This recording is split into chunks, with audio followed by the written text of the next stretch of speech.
नमस्कार दोस्तों, मैं देवेंद्र पारिक स्वागत करता हूं आपका जीके बाई डीके चैनल पर। और दोस्तों, सबसे इंपॉर्टेंट टॉपिक जो आज का है वो क्या है? वो है भारतीय संविधान का आधार 1935 का भारत शासन अधिनियम। यह हमें अच्छी तरह से मालूम है कि भारतीय संविधान का अधिकांश हिस्सा 1935 का भारत शासन अधिनियम है। अब इस बात से साबित तो हो जाता है कि यह बहुत ही महत्वपूर्ण अधिनियम है। इसका महत्व क्यों है, कैसे है, किस प्रकार से इतना महत्वपूर्ण हो गया, इन सब पे हम चर्चा करेंगे लगातार। इसके साथ साथ 1947 का भारत शासन अधिनियम भी आज हम पढ़ने जा रहे हैं। तो इसलिए मेरी रिक्वेस्ट रहेगी आपसे कि अगर आप हमारे चैनल पे नए हैं तो प्लीज़ चैनल को सब्सक्राइब कर लीजिए और बेल आइकन प्रेस कर दीजिए, ठीक है। और दूसरी बड़ी बात कि इसको अधिक से अधिक दोस्तों के पास शेयर भी कर दिए, इससे सबको लाभ मिल सके। लाइक वीडियो देखने के बाद कीजिएगा। चलते हैं, शुरू करते हैं। 1935 का भारत शासन अधिनियम। अब इसमें एक महत्वपूर्ण बात कि 1935 का वो अधिनियम जिसने भारतीय संविधान को आधार दिया, उसमें ऐसा क्या था? तो देखते हैं हम। इसमें सबसे पहली चीज तो ये कि इसमें कितने अनुच्छेद थे, आर्टिकल कितने थे इसमें? तो 321 अनुच्छेद थे। दूसरी बात, इसकी अनुसूचियां तो 10 इसके अंदर क्या थी? अनुसूची की अगर हम बात करें तो इसमें थी 10 अनुसूची, 321 आर्टिकल। और दूसरी बड़ी बात, ये दोनों होने के बावजूद इसमें जो नहीं था वो क्या था? ये दोनों थे। और जब ये दोनों हैं तो देखिए एक बड़ी महत्वपूर्ण बात ये हो जाती है कि जब ये दो चीज जहां पर हैं तो इसका मतलब वहां विधान है, वहां कानून है। और कानूनों के संग्रह को संविधान कहते हैं। तो मैं इसे कह सकता हूं कि 1935 का भारत शासन अधिनियम जो है वो संविधान था, विधानों का संग्रह था, ठीक है। तो अब हम बात करें कि फिर इसे हम संविधान क्यों नहीं कहते थे? तो इसमें एक कमी थी, वो बहुत बड़ी कमी थी। वो थी इसकी प्रस्तावना। ये इसके अंदर क्या नहीं थी? प्रस्तावना नहीं थी। अब आप कह सकते हैं कि सर प्रस्तावना होना तो कोई बहुत बड़ी बात नहीं है, या नहीं होना भी कोई प्रॉब्लम नहीं है। नहीं दोस्तों, प्रस्तावना बहुत बड़ी बात होती है। किसी भी किताब की मुख्य बात ही प्रस्तावना होती है। आज भी अगर हम देखें तो भारतीय संविधान की आत्मा के रूप में किसे जाना जाता है? प्रस्तावना को जाना जाता है। अगर प्रस्तावना है तो उस किताब का जो मूल आधार है वो हमें समझ में आता है।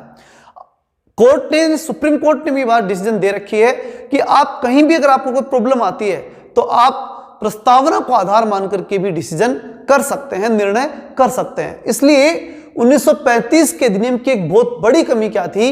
प्रस्तावना। मतलब क्या नहीं थी? प्रस्तावना नहीं थी। अब हम देखते हैं संविधान, इस अधिनियम में और क्या महत्वपूर्ण विशेषताएं थी। मैं दोस्तों यहां पर जो जिन विशेषताओं की व्याख्या आपके सामने करने जा रहा हूं, यह कंपटीशन के दृष्टिकोण से अति महत्वपूर्ण है। फालतू चीजों को मैं बिल्कुल इंक्लूड नहीं करूंगा। यहां सिर्फ और सिर्फ वो चीजें आपको बताई जाएंगी जो एग्जाम के दृष्टिकोण से बहुत महत्वपूर्ण है। और साथ ही साथ जो छूटे भी नहीं, ऐसा भी नहीं है कि कुछ विषय छूट जाए, लेकिन कचरा भी ना हो, ठीक है, जिसका कोई मतलब नहीं, जिसकी कोई वैल्यू नहीं है, ऐसी चीजें भी हम, अन्यथा तो बहुत बड़ी बड़ी किताबें होती हैं। 1935 के अधिनियम पर पूरी किताब लिखी जा सकती है। पूरा अधिनियम था, 321 अनुच्छेद थे, तो पूरे तो नहीं पढ़ेंगे हम। तो इसलिए यहां पर बात यही है कि जो एग्जाम के दृष्टिकोण से महत्वपूर्ण विषय है वो छूटे नहीं और फालतू कुछ आए नहीं। इसी बात को ध्यान रखते हुए हम इसके अंदर अध्ययन करेंगे और वो विशेषताएं क्या है उसको देखते हैं। सबसे पहली और सबसे महत्वपूर्ण विशेषता दोस्तों वो ये आती है कि इस समय एक जो पहला विशेषता के रूप में लिया गया वो था अखिल भारतीय संघ। मतलब एक प्रयास किया गया कि पूरे भारत के लिए क्या बने? एक संघ बने, अखिल भारतीय रूप से एक संघ का निर्माण हो। यह तय किया गया, सोचा गया कि एक अखिल भारतीय संघ बने, पूरे भारत का एक संघ निर्मित हो। अच्छा, क्यों? क्योंकि पूरे भारत पे आसानी से कंट्रोल किया जा सके। ये अंग्रेजों की एक सोच थी और उसी सोच के तहत उन्होंने क्या दिया कि भाई एक काम करते हैं, हम हमारे वाले जो प्रांत हैं वो और यहाँ की जो रियासतें हैं वो, और उन सबको मिला करके और पूरे भारत के लिए क्या बना देते हैं? एक संघ बना देते हैं। यह प्रस्ताव उन्होंने रख दिया। अच्छा, अब प्रश्न ये उठता है कि उस समय हमारे यहाँ पर कितने प्रांत थे, कितनी रियासतें थी? तो रियासतों की संख्या के बारे में तो हम जब भारतीय संविधान की संविधान सभा के बारे में पढ़ेंगे, डिटेल से पढ़ लेंगे। लेकिन यहाँ जो अनिवार्य चीजें हैं वो हम देखते हैं कि उस समय 11 तो ब्रिटिश प्रांत थे, ठीक है, बीएस बोल सकते हैं उन्हें, ब्रिटिश स्टेट, ठीक है। उनकी संख्या तो कितनी थी? 11। 6 थे इसके अंदर चीफ कमिश्नरी जो थी, चीफ कमिश्नरी, ये इनकी संख्या जो थी वो थी पूरी की पूरी कितनी, 6। तो दो बातें हो गई, 11 ब्रिटिश प्रांत, 6 चीफ कमिश्नरी क्षेत्र, और तीसरी जो चीज थी वो थी रियासत। अब यहां पर बात क्या तय होती है कि भाई रियासतें जो हैं, रियासतों की अगर हम बात करें तो उनको एक प्रस्ताव दिया गया कि आप चाहे तो ऐच्छिक है, आप इस संघ में सम्मिलित हो सकते हैं, आप इच्छा से इसमें शामिल हो। अच्छा, इनको क्या किया गया, इनको बाध्य किया गया, क्योंकि आपको तो संघ में शामिल होना है, क्योंकि तो ब्रिटिश प्रांत तो थे, तो ब्रिटेन का हिस्सा थे, तो आपको तो संघ में शामिल होना ही होना है। रियासतों पे प्रेशर नहीं डाल सकते थे अंग्रेज, इसलिए उन्होंने इनको प्रस्ताव दिया कि आप भी संघ में शामिल हो, और मुख्य मकसद ही भी उनका यही था कि रियासतें शामिल हो जाएं, यही टारगेट था उनका। लेकिन चूंकि रियासतों ने इसके लिए क्या कर दिया, मना कर दिया, उन्होंने कह दिया कि हम इसमें शामिल नहीं होंगे। जब रियासतों ने मना किया तो इस संघ की घोषणा ही नहीं हुई, किसकी, अखिल भारतीय संघ जो था इसकी घोषणा भी नहीं हुई, अर्थात ये पूरी तरह से क्या कर दिया गया, रिजेक्ट कर दिया गया। किसे, अखिल भारतीय संघ को रिजेक्ट कर दिया। अब दूसरी बात आती है, वो क्या, और अन्य विशेषताओं के रूप में हम देखें तो दूसरी बड़ी महत्वपूर्ण विशेषता थी केंद्र के बारे में और राज्य के बारे में। देखिए दोस्तों, एक बात मैंने पहले बताई थी आपको कि उस समय बंगाल प्रमुख रूप से क्या था, केंद्र में था, क्योंकि कलकत्ता के अंदर केंद्र सरकार रहती थी वहां। इसके अलावा प्रांत थे, जिसके अंदर सबसे पहले जो प्रांत है वो बंगाल का, दूसरा प्रांत हम बात करें उत्तरी पश्चिमी सीमा प्रांत, उसके बाद पंजाब है, उसके बाद बंबई है, फिर बंगाल है, मद्रास है। तो ये सब चीजें जो थी वो प्रांतों के रूप में थी।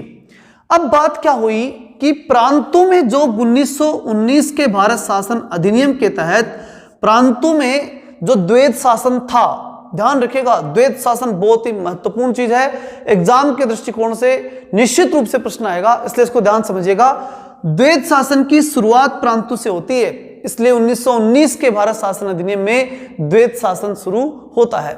लेकिन 1935 के भारत शासन अधिनियम के अंदर द्वैध शासन कहां पहुंच जाता है, केंद्र में पहुंच जाता है। और द्वैध शासन का मतलब पिछले वीडियो में आपको समझाया था 1919 में, वो ये कि गवर्नर जनरल और उसकी कार्यकारिणी जो है उसके अंदर मुख्य विषय यानी आरक्षित विषय जो हैं, ठीक है, वो इसके अंतर्गत शामिल किए गए, और जो हस्तांतरित विषय हैं वो वहां की जो प्रतिनिधि हैं, जिसे हम बोल सकते हैं मंत्री बोल सकते हैं, उन मंत्री अथवा प्रतिनिधियों के अंदर सम्मिलित किए गए। ये बात वहां पर तय कर दी गई।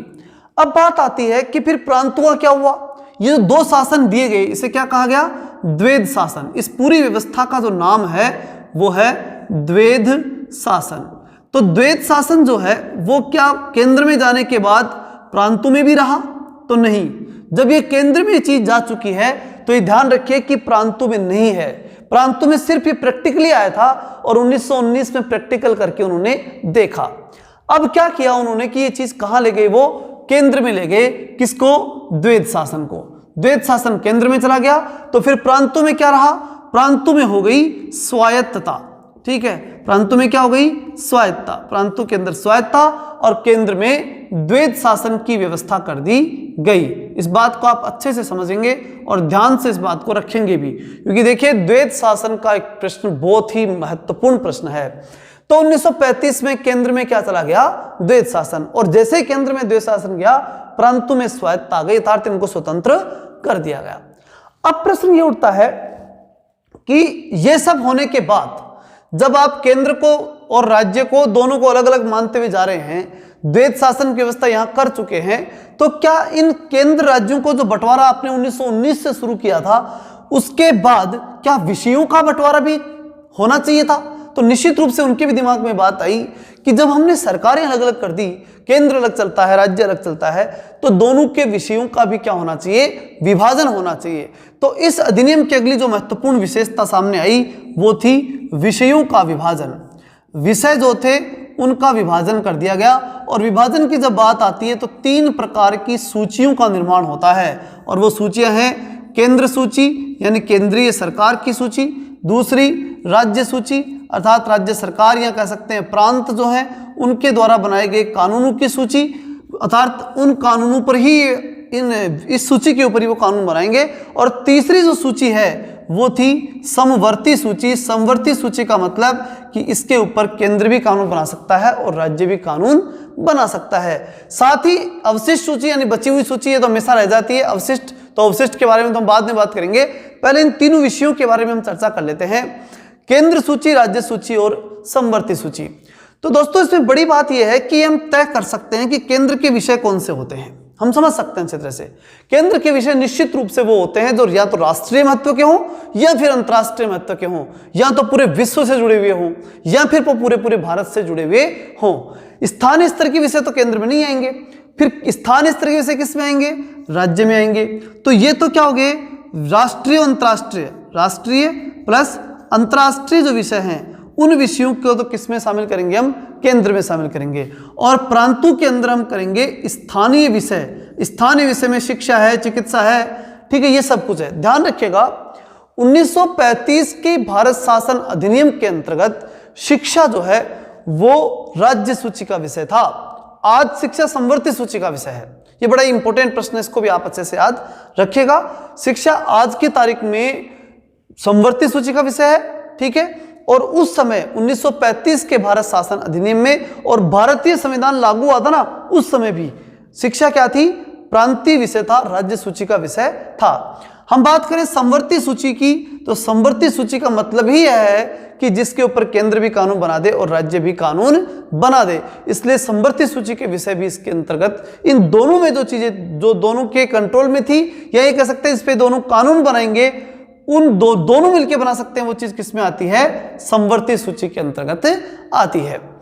अब बड़ी बात क्या थी दोस्तों, इसको ध्यान से समझने की कोशिश करना कि मान लीजिए गवर्नर जनरल है जिसे हम बोलेंगे वायसराय। क्या बोलेंगे? वायसराय। अच्छा, ये बात आप कमेंट में बता सकते हैं कि वायसराय कब से कहने लग गए? गवर्नर जनरल को वायसराय कब से कहने लग गई? ये बात आप कमेंट करके बता सकते हैं। देखते हैं इसमें वायसराय जो है वो बात जो बन गया वायसराय, उस वायसराय के कुछ पावर यहां पर चले। और कैसे चलेंगे?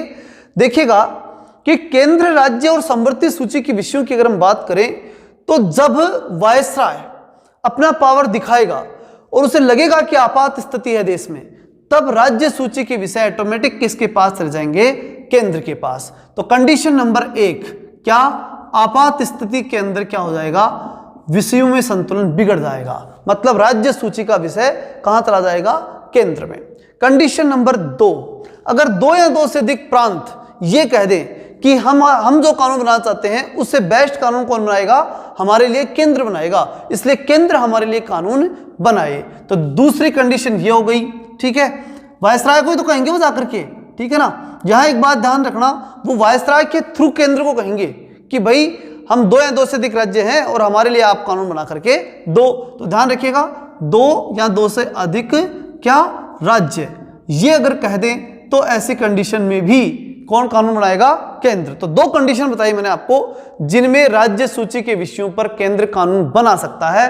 कंडीशन नंबर, अच्छा ये कब की बात कर रहा हूं मैं?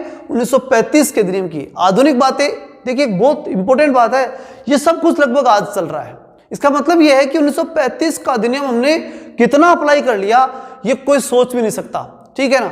मतलब बहुत बड़े मात्रा के अंदर हमने छोटे छोटे प्रावधान तक उसके ले लिए। आर्टिकल तो लिए सो लिए, प्रावधान भी हमने उसके यथावत ले लिए, कुछ छोटे मोटे प्रावधान भी नहीं छोड़े हमने, ठीक है। तो आपात स्थिति में और दूसरी 2 या 2 से अधिक राज्य कह दें तो उन 2 कंडीशन के अंदर राज्य सूची का विषय कहां चला जाएगा? केंद्र में, और केंद्र कानून बनाएगा। कंडीशन नंबर 3, तीसरी कंडीशन ये कि अगर मान लो समवर्ती सूची है और उस सूची के ऊपर इन दोनों में हो गई लड़ाई, किसमें? केंद्र में और राज्य में। तो जब उनकी तो लड़ाई होगी उस स्थिति के अंदर केंद्र इंपॉर्टेंट होगा या राज्य इंपॉर्टेंट होगा? तो निश्चित रूप से कौन इंपॉर्टेंट होगा? केंद्र। तो यहां ये 2 बातें तय की गई कि समवर्ती सूची के विषय के अंदर इन दोनों में लड़ाई होने पर, इन दोनों में लड़ाई हो जाने की स्थिति के अंदर प्रभावी कौन होगा? केंद्र जो है वो प्रभावी होगा। तो 3 कंडीशन यहां विषयों के विभाजन में तय होती हैं। अच्छा, एक बात और बड़ी इंपॉर्टेंट है इसमें, वो भी पहले क्लियर कर दूं, फिर समझाता हूं इसमें जो कुछ रह गया। वो ये कि देखिए 3 तो गई, केंद्र सूची, राज्य सूची और समवर्ती सूची। अब बची हुई सूची हो तो अवशिष्ट सूची वायसराय के पास हमेशा कौन सूची रहेगी? अवशिष्ट। ठीक है, तो अवशिष्ट सूची हमेशा किसको दी गई? वायसराय को ही दी गई। ठीक है, ये चीजें आपको ध्यान रखनी है। अब ध्यान से सुनना इस बात को। अवशिष्ट सूची के विषय में आधुनिक संविधान में और 1935 के शासन में क्या अंतर था? बड़ा अंतर यह था कि आज की तारीख में अवशिष्ट सूचियां केंद्र को दी जाती हैं और उस समय अवशिष्ट सूचियां किसको दी जाती थी? वायसराय को। एक बात तो आपको ये ध्यान रखनी है। दूसरी बात, मैं विषयों के बारे में बता रहा था आपको कि विषय कितने थे? 3। केंद्र सूची के विषय, राज्य सूची के विषय और संवर्ती सूची के विषय। केंद्रीय सूची के जो विषय होंगे वो राष्ट्रीय अंतरराष्ट्रीय महत्व के होंगे, इन पे केंद्र ही कानून बनाएगा। राज्य सूची के विषय स्थानीय सूची के विषय होंगे, शिक्षा स्वास्थ्य जैसी सेवाएं इसमें आएंगी और उन पे राज्य ही कानून बनाएगा। और संवर्ती सूची वो होती है जिनके ऊपर केंद्र और राज्य दोनों कानून बनाएंगे। अब बात कंडीशन की आई। कंडीशन नंबर 1, आपात स्थिति में राज्य सूची के विषय कहां चले जाएंगे? केंद्र में। कंडीशन नंबर 2 या 2 से अधिक राज्य अगर ये कह दे कि राज्य सूची का विषय कहां जाए? केंद्र में, तो उन 2 या 2 से अधिक राज्यों के लिए केंद्र कानून बना सकता है। ठीक। कंडीशन नंबर 3, अगर संवर्ती सूची को लेकर के केंद्र और राज्य में लड़ाई हो जाए तो केंद्र प्रभावी रहेगा। ये 3 बातें आपको हमेशा ध्यान में रखनी है। और चौथी और सबसे इंपॉर्टेंट चीज जो विषयों के बारे में थी वो ये कि अवशिष्ट सूची हमेशा किसके पास रहेगी? वायसराय के पास रहेगी। तो ये तो था 1935 के भारत शासन अधिनियम की 3 प्रमुख विशेषताएं। हालांकि बहुत है, आज हमें बहुत बड़े मात्रा में इसे समझना पड़ेगा। इसमें से इंपॉर्टेंट रूप से क्वेश्चन बनते भी हैं और एग्जाम में भी निश्चित रूप से आते हैं, इसलिए हमें अच्छी तरह से इसे देखना होगा। उससे पहले एक बार इसका स्क्रीनशॉट ले लीजिए, फिर आगे बढ़ते हैं।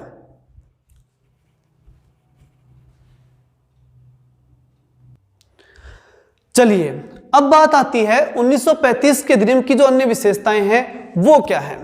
तो देखिए, किसी भी शासन के अंदर हम बात किसी कर रहे थे 1935 के अधिनियम की हम कर रहे हैं, और इसमें जो अन्य बातें जो विशेषताएं हैं उन पे हम चर्चा करें उससे पहले आप ये मान के चलिए कि जब भी कोई सुधार अधिनियम आएगा, क्योंकि निश्चित रूप से क्या था, 1935 का भारत शासन अधिनियम भी एक सुधार अधिनियम ही था। तो जब सुधार अधिनियम आएगा तो 2-3 बातें तय है। क्या? कार्यपालिका, व्यवस्थापिका और न्यायपालिका, ये 3 चीजों का तो बड़ा प्रबंधन इसके अंतर्गत होगा। मतलब निश्चित रूप से 3 चीजें तो रहेंगी और उसके अंदर संशोधन की स्थिति बनेगी। तो देखते हैं किस प्रकार से कार्यपालिका, व्यवस्थापिका, न्यायपालिका में संशोधन होता है। सबसे पहली बात, व्यवस्थापिका। तो देखिए, वहां अब की बार 35 के अधिनियम में सबसे इंपॉर्टेंट हो गई ब्रिटिश संसद। ब्रिटिश संसद जो थी उसको प्रमुख व्यवस्थापिका बता दिया गया। मतलब ये देखिए, संसद का मतलब व्यवस्थापिका तो है ही, इसमें तो कोई वो सोचने की बात है ही नहीं। लेकिन यहां संसदीय पावर, या बोल सकते हैं कानून बनाने के संबंध में, या बोले कि व्यवस्थापिका के संबंध में, या बोले विधायिका के संबंध में, ये सारी बातें एक है। आप संसदीय परंपरा बोल दीजिए, यानी संसदीय पावर बोल दीजिए, आप व्यवस्थापिका बोल दीजिए क्योंकि कानून की व्यवस्था व्यवस्थापिका करती है, आप विधायिका बोल दीजिए क्योंकि विधायिका का काम भी क्या है? विधान की व्यवस्था करना, यानी कानून की व्यवस्था करना। ये सारी बातें एक ही हैं, ये सब के सब कानून बनाते हैं। ठीक है, तो कानून बनाने वाली सबसे महत्वपूर्ण संस्था, अब चाहे वो भारत के बारे में हो चाहे ब्रिटेन के बारे में, सबसे महत्वपूर्ण कौन सी हो गई? ब्रिटिश संसद। अब क्यों हुई?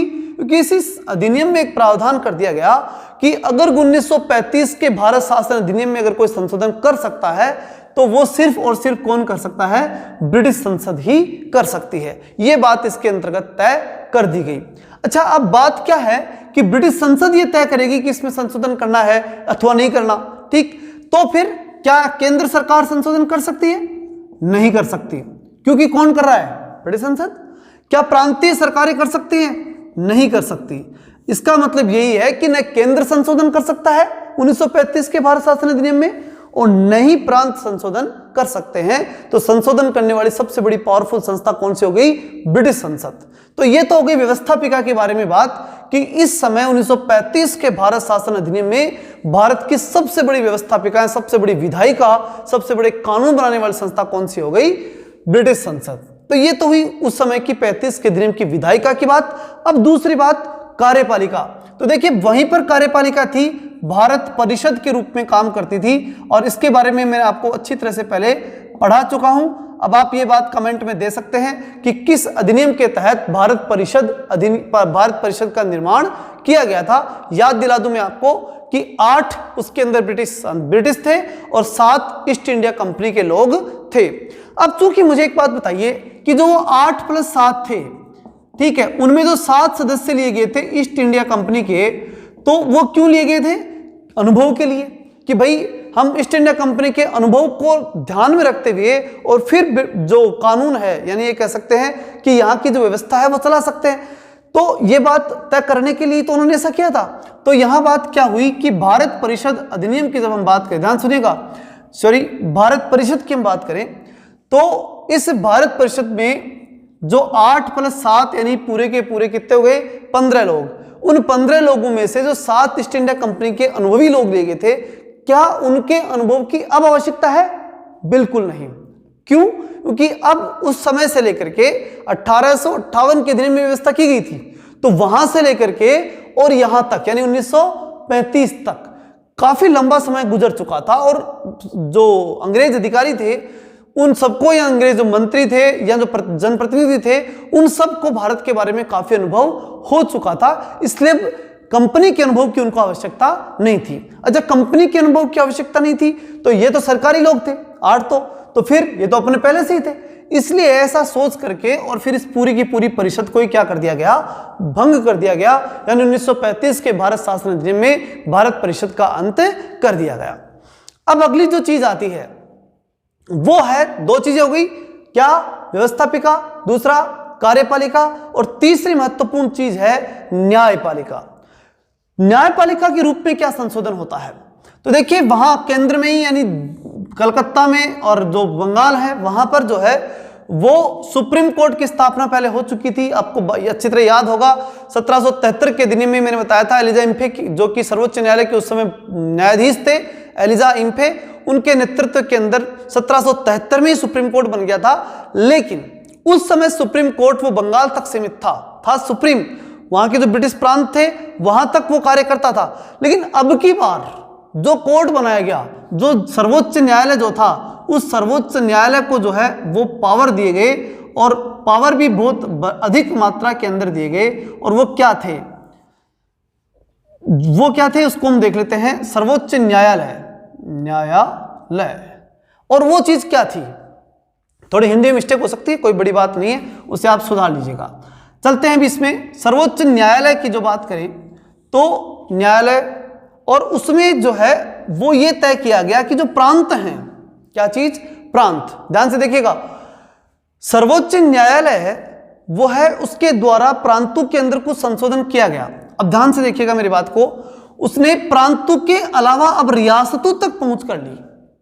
प्रांत तो थे ही, लेकिन रियासतों के ऊपर भी, ये बड़ी इंपॉर्टेंट बात थी, ध्यान रखिएगा, रियासत जो थी उनके अंदर भी अब सुप्रीम कोर्ट के, सर्वोच्च न्यायालय जो है उसके कानून लागू होंगे, सुप्रीम कोर्ट की बातें लागू होंगी।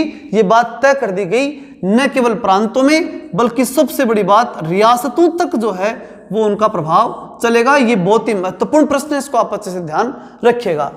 चलते हैं आगे कि जब कार्यपालिका की बात हो चुकी, देखिए किस किस की बात हो चुकी?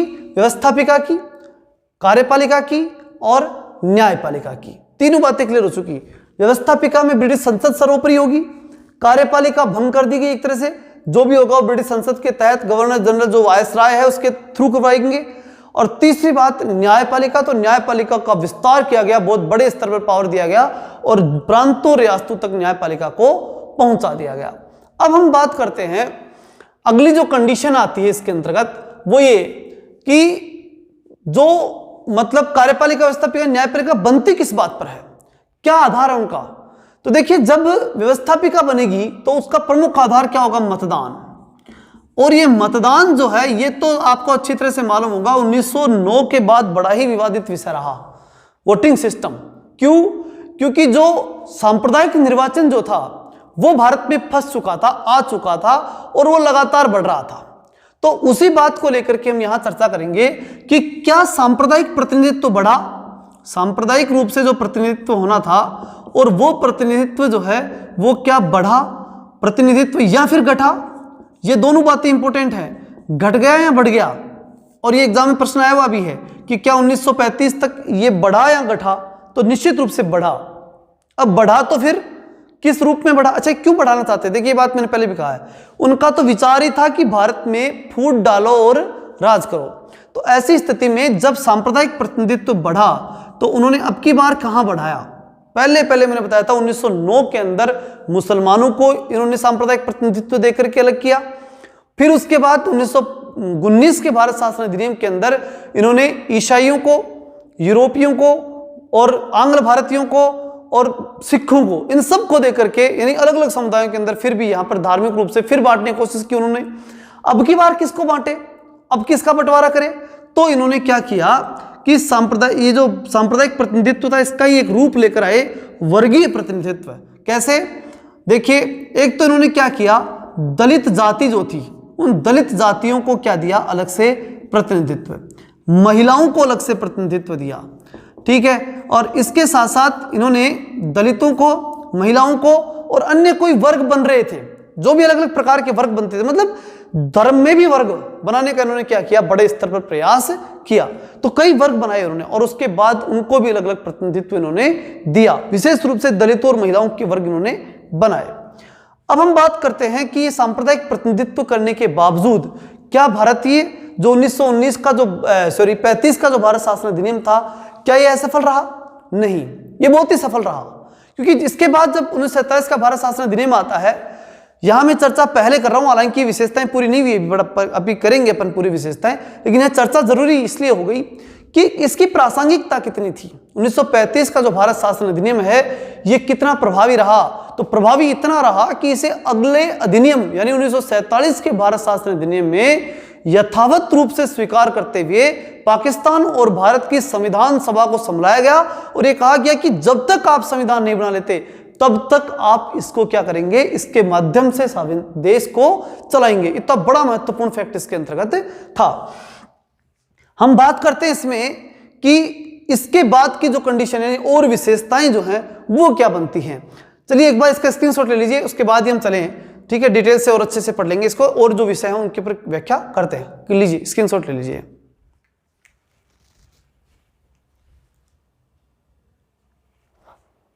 चलिए अब कुछ विषय और हैं 1935 के भारत शासन अधिनियम की, कुछ विशेषताएं और हैं। उससे पहले विशेषता में आगे बढ़े उससे पहले एक महत्वपूर्ण जो पार्ट हम तो पढ़ रहे थे भी, सर्वोच्च न्यायालय के बारे में, ठीक है, जो कि केंद्र में था, ठीक है। सर्वोच्च न्यायालय की जो कंडीशन थी उसको एक बार और देख लीजिए।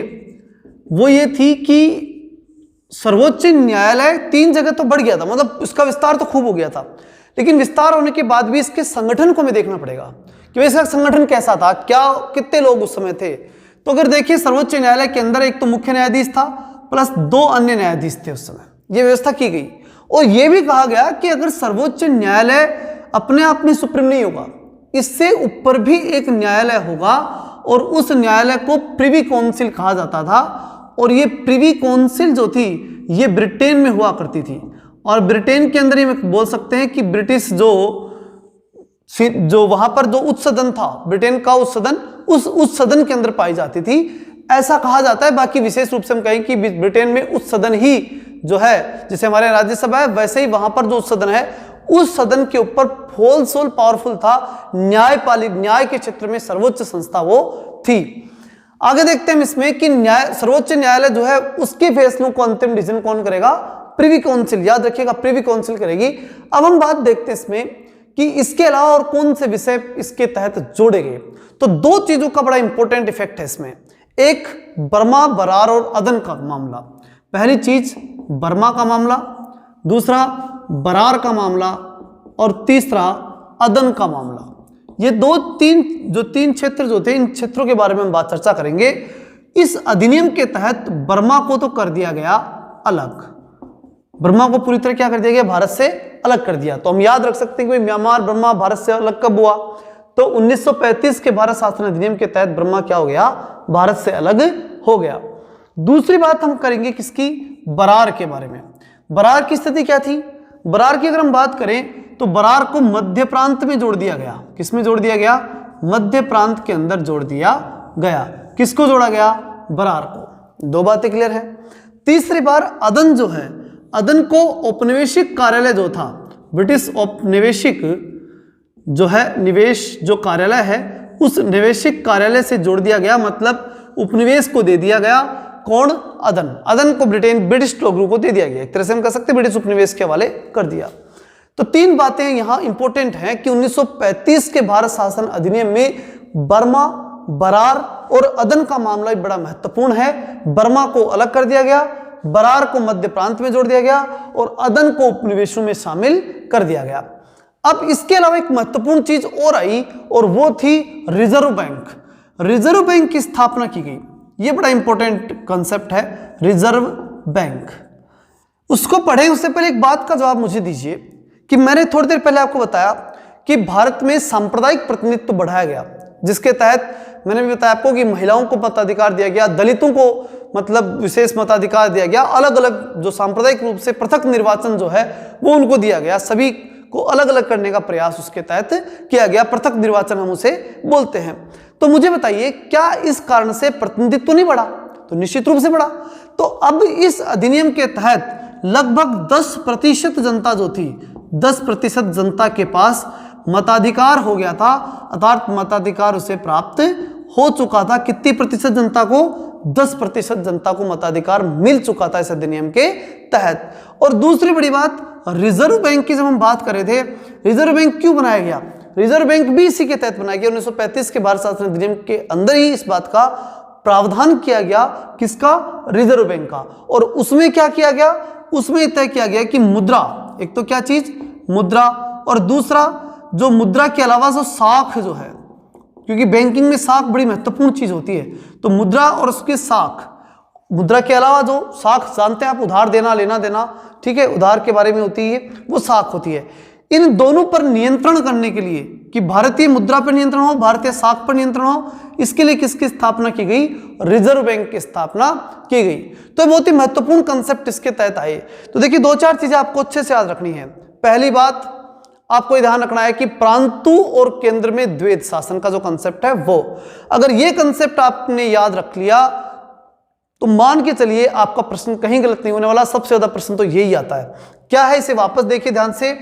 देखिए आप शुरुआत कैसे करेंगे इसको, वो ये कि प्रांतों में और केंद्र में द्वैध शासन और स्वायत्तता कब आई, इस बात को महत्वपूर्ण रूप से आपको देखना है। क्या कंडीशन है देखिएगा। सबसे पहले प्रांत में क्या? द्वैध शासन, ठीक। प्रांत से शुरू होता है, क्या शुरू होता है?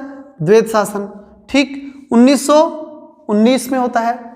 और फिर उस समय यानी 1919 में ही केंद्र में क्या रहेगी? स्वायत्तता। तो उल्टा हुआ कि नहीं हुआ? प्रांत में द्वैध शासन तो केंद्र में स्वायत्तता। कब? 1919 में। इसी प्रकार से आपको क्या याद रखना है? प्रांत में स्वायत्तता कब? 1935 में। अब उल्टा हो गया इसका, ठीक, कि प्रांत में द्वैध शासन का 35 में क्या हो गया? उल्टा स्वायत्तता हो गई। और इस पूरे सिस्टम का उल्टा यहां हो जाएगा, मतलब केंद्र में क्या हो गई? द्वैध शासन। मतलब जब जहां पर केंद्र शासन द्वैध शासन था तो वहां के उल्टे, यानी केंद्र में द्वैध शासन तो प्रांत में स्वायत्तता और प्रांत में द्वैध शासन तो केंद्र में स्वायत्तता, ये उल्टा चलता था। और इसमें शुरुआत आपको कहां से करनी है? प्रांत 1919 के अंदर प्रांत से द्वैध शासन शुरू कर देना, फिर कहीं गलत होने की संभावना नहीं है। शुरुआत सही करनी है आपको, और शुरुआत अच्छी होती है तो दोस्तों निश्चित रूप से अंत भी अच्छा ही होता है।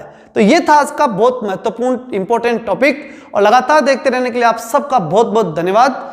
लाइक कीजिए, अधिक से अधिक दोस्तों के पास शेयर कीजिए, और अगर आप नए जुड़े हैं तो सब्सक्राइब जरूर कर लीजिए। जय हिंद, जय भारत।